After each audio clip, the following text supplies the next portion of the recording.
So hello guys, welcome back to the channel. और आज की ये वीडियो काफी इंटरेस्टिंग होने वाली है। अगर आप बिगिनर हो और अभी तक एक भी स्किल नहीं सीखा है तो इस वीडियो को देखने के बाद आप काफी सारे स्किल्स काफी कम टाइम में सीख जाएंगे। इस वीडियो में आपको बताऊंगा बेसिक ड्रिल और टेक्निक्स, जिन्हें फॉलो करने के बाद आप काफी सारे स्किल्स काफी कम टाइम में सीख जाएंगे। और अगर आप ऑलरेडी स्ट्रॉन्ग है तो कमेंट में जरूर बताएं। तो चलिए स्टार्ट करते हैं। तो अपना सबसे पहला स्किल होगा एल्बो लीवर।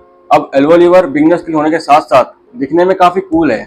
तो इसको करने के लिए आपको सबसे पहले अपने दोनों हाथों का जो हैंड प्लेसमेंट होगा वो कुछ इस तरीके से होगा और आपको थोड़ा सा वाइड खोलना होगा और आपको रोटेट करना होगा अपने हाथों को। उसके बाद आपको एक पुशअप फॉर्म में आ जाना है और फिर आपको अपने दोनों एल्बो को अपने वेस्ट लाइन में सपोर्ट दे कुछ इस तरीके से रखना है।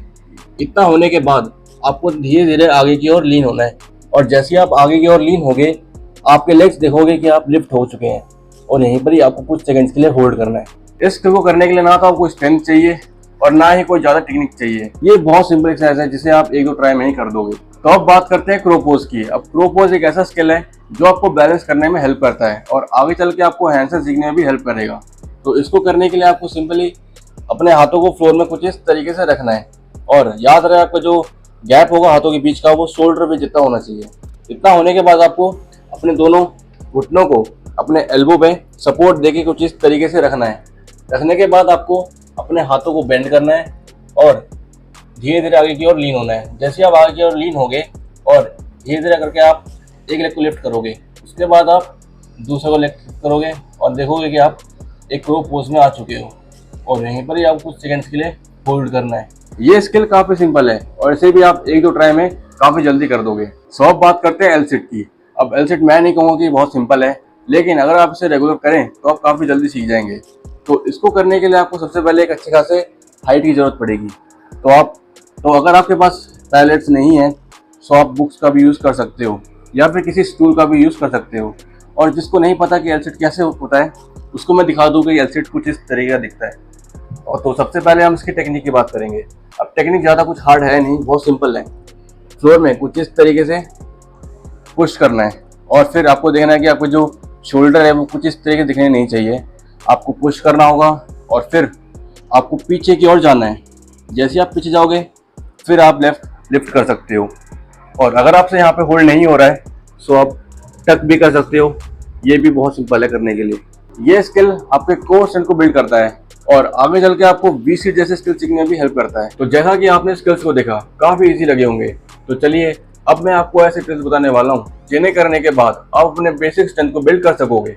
तो चलिए सबसे पहले हम बात करते हैं पाइक पुशअप की, जो कि आपके शोल्डर स्ट्रेंथ को बिल्ड करता है और थोड़ा मस्कुलर बनाता है। तो इसको करने का सबसे बेस्ट तरीका यही है कि सबसे पहले आप एक पुशअप फॉर्म में आ जाओ। उसके बाद आपको एक वी शेप की पोजीशन में आना है पुशअप फॉर्म से कुछ इस तरीके से और आपके हाथों के जो गैप होगा वो शोल्डर पे से थोड़ा ज़्यादा होगा। उसके बाद जब भी आप नीचे जाओ तो ध्यान रखना कि आपको आगे की ओर लीन होना है कुछ इस तरीके से और एक बार फ्लोर टच करने के बाद आप पुश कर सकते हो। इसमें अगर आपके पैर बेंड हो रहे हैं तो कोई प्रॉब्लम नहीं है, ये आपकी फ्लेक्सिबिलिटी पर डिपेंड करता है। तो अगर जितना अच्छा आपका फ्लेक्सिबिलिटी होगा उतना स्ट्रेट आप अपना लेग कर पाओगे। तो आपको कुछ इस तरीके से इसमें पुशअप्स करने होते हैं।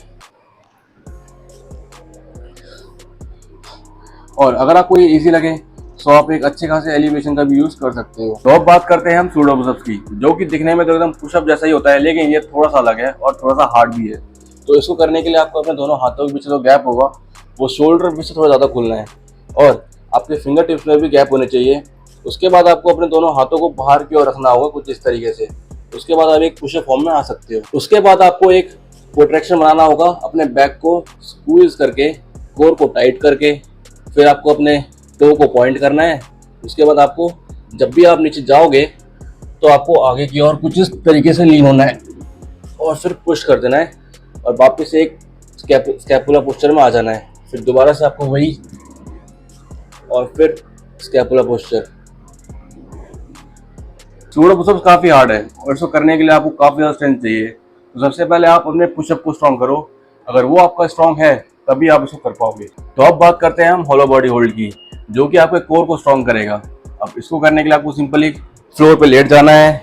याद रहे आपको जो बैक है वो फ्लोर में टच नहीं होना चाहिए।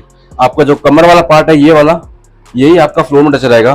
और फिर आपको अपने दोनों हाथों को कुछ इस तरीके से खोल लेना है पैर एकदम स्ट्रेट होने चाहिए और हवा में होने चाहिए, और इसी में आपको कुछ सेकंड्स के लिए होल्ड करना है। ये काफी इफेक्टिव एक्सरसाइज है आपके कोर के लिए। और अगर आपको एल सिट नहीं आता है सो ये एक्सरसाइज करके आप एल सिट को अनलॉक कर सकते हो। सो गाइस, शुरू से लेकर अभी तक मैंने आपको जितने भी एक्सरसाइज बताए हैं या फिर स्किल्स बताए हैं, उन्हें अगर आप रेगुलर करें तो आप इनको काफी जल्दी मास्टर कर देंगे और काफी कम टाइम में आप काफी सारे स्किल्स काफी जल्दी अनलॉक कर दोगे। तो अगर आपको वीडियो अच्छी लगी हो तो वीडियो को लाइक करें, सब्सक्राइब करें। मैं मिलता हूँ बहुत जल्द और ऐसी नई वीडियो के साथ। तब तक के लिए बाय बाय।